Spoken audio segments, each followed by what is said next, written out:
কতবার যে আমরা তাদের সঙ্গে নির্বাচনের বিষয় নিয়ে আলোচনা করেছি, কারণ তারা নির্বাচনের জন্য দায়িত্ব পাবে।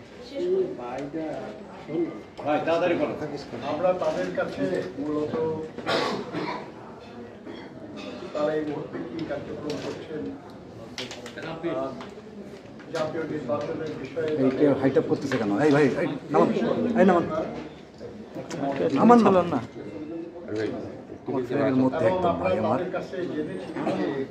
আরেকটু নামান, থ্যাংক ইউ। তারা তাদের কমিশনের পক্ষ থেকে ভাইয়া কর্মসূচি তারা ঘোষণা করেছিলেন, সবাইকে কাজ করতে হবে ভাই ভাই ভাই খালি তাদের বলা নয়, সংবিধান অনুযায়ী ভাই হালকা একটু আইন হালকা অনুযায়ী পিছান ওইটা সব ফেব্রুয়ারির মধ্যে জানুয়ারির 2 তারিখের মধ্যে একটা অটো আপডেট হওয়ার কথা এবং মার্চের 2 তারিখে এসে এটাকে চূড়ান্ত করার কথা, এবং তারপরেও আরো কিছু কার্যক্রম আছে। এই কার্যক্রম তারা পরিচালনা করেছেন এবং তারা যেটুকু আমরা জানলাম আর কি যে প্রায় 30 লক্ষ নতুন আগামী দিনে যুক্ত হবে। এগুলোর তালিকা বাদ হয়েছিল, তাদেরকে ভোটার আগে করা হয়নি তারা। আর এই সময় যে তালিকাটা করা হলো, এখানে নতুন যারা হবে এরা হলো বাদ পড়া, আর নতুন যেগুলেন সেগুলেন কিন্তু এখন ভোটার হবে না। এটা 18 বছর হবে আগামী বছর 1 ফেব্রুয়ারি, 1 জানুয়ারি 18 বছর। কাজে ওটা হিসাবে না, হিসাব হলো বাদ পড়া ছিল প্রায় 30 লক্ষ ভোটার তালিকায় যুক্ত হবে। আবার এর মধ্যে আপনার 15 লক্ষের মতো বাদ পড়ে যাবে, কারণ তারা মারা গেছে, মৃত। তাহলে আলটিমেটলি প্রায় 15 লক্ষের মতো ভোটার বিদ্যমান যে তালিকা ছিল ওই তালিকায় অ্যাড হওয়ার। তবে এতে আরো কিছু বাড়ার সম্ভাবনা আছে, এই কারণে যে আপনারা জানেন যে তারা নতুন মারা গেছে যে তালিকা, এই তালিকাটা তারা করেছে ইউনিয়ন পরিষদের যে মৃত ব্যক্তিদের যে রেজিস্ট্রেশন তার ভিত্তিতে। আমরা সবাই জানি সামনে বাড়ায় তারা মরার পরে ইউনিয়ন পরিষদের রেজিস্ট্রেশন করে না, অর্থাৎ ইউনিয়ন পরিষদের রেজিস্ট্রেশনে তাদের নাম নাই, কিন্তু আসলে মারা গেছে। এগুলো অনুসন্ধান করার কাজ করতেছে।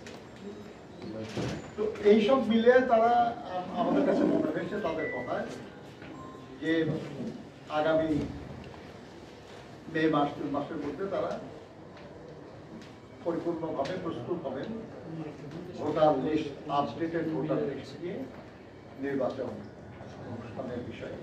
তবে এই ব্যাপারে সিদ্ধান্ত নেওয়ার ক্ষমতা এখন তাদের নাই, কারণ দেশের প্রচলিত সংবিধান আইন ধরে আপনারা জানেন আর কি যে একটা সরকার পদত্যাগ করলে তার 90 দিনের মধ্যে নির্বাচন হওয়ার কথা, এটা আইন। কিন্তু এখন তো ঠিক ওই আইনের দেশ চলছে না, তাই না?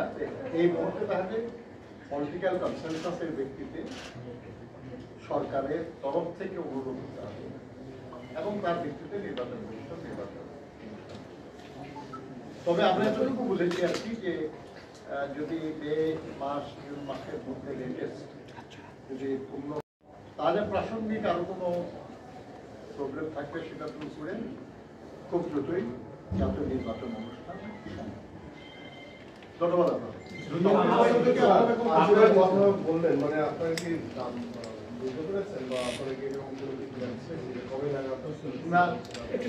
আমি তো আপনাদের বললাম যে এই ঘোষণা তো ওনারা করতে পারেন না, কারণ এখন নর্মাল মানে কনস্টিটিউশনের নর্মাল যে নিয়ম সেই অনুযায়ী নির্বাচন হচ্ছে না।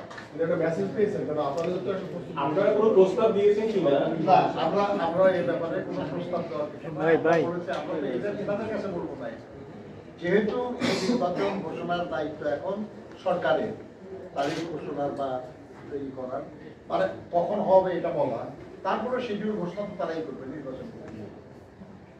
আগামীকাল আপনারা জানেন যে প্রধান উপদেষ্টার সঙ্গে আমাদের একটা আলোচনা আছে, আমরা সেখানে প্রসঙ্গ নিয়ে আলোচনা আপনাদের পক্ষ থেকে নির্বাচনের কোনো রোডম্যাপ বা আপনারা কবে মধ্যে নির্বাচন চান? এটার প্রধান উপদেষ্টাকে বলবো। নির্বাচন কমিশন প্রস্তুতি নিয়ে আপনারা সন্তুষ্ট কিনা এখন পর্যন্ত? বল আইন অনুযায়ী তাদের যা করার কথা আমরা বুঝতে পারতেছি যে তারা সঠিকভাবে সেটা করছে। মাঝখানে তারা বলছিলেন যে সংস্কার কমিশনের একটা যে প্রসিডিউর দুটো মিনা তারা অপেক্ষা করছিলেন যে সংস্কার কমিশন এখান থেকে কি হয় আইন হয়ে আসে বা কি বিধি আসে সেই অনুযায়ী তারা সেটার জন্য তারা ব্যাপারটা হচ্ছে সংস্কার কমিশন যে সুপারিশ করবে সেই সুপারিশ নিয়ে স্টেক হোল্ডারদের সাথে সরকার আলোচনা করবে, করে যে সিদ্ধান্ত হবে সেই সিদ্ধান্তের আলোকে যদি আইনের পরিবর্তন হয় বা বিধানের পরিবর্তন হয় নির্বাচন কমিশনকে সেটা মানতে হবে। কিন্তু প্রশ্ন যেটা সেটা হলো তো সেটা কিছুই তো হয় নাই এখন।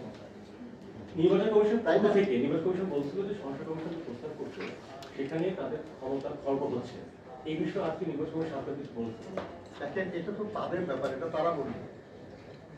আমরাও যদি মনে করি যে কোনো সংস্কার কমিশনের কোনো প্রস্তাব সুষ্ঠু নির্বাচনের পথে অন্তরায়, ওটা তো নির্বাচন কমিশন কেন আমরাও বাধা দেব। কিন্তু এই বিষয়টা তাদের সঙ্গে আলাদা কিছু নয়, এটা তো কোনো কোলাবোরেশনের ব্যাপার না। এটা তাদের মতামত তারা বলবে, আমাদের মতামত আমরা বলবো। ধন্যবাদ আপনাকে। সীমানা বজায় রাখার বিষয়ে আলাপ হয়েছে। Thank you.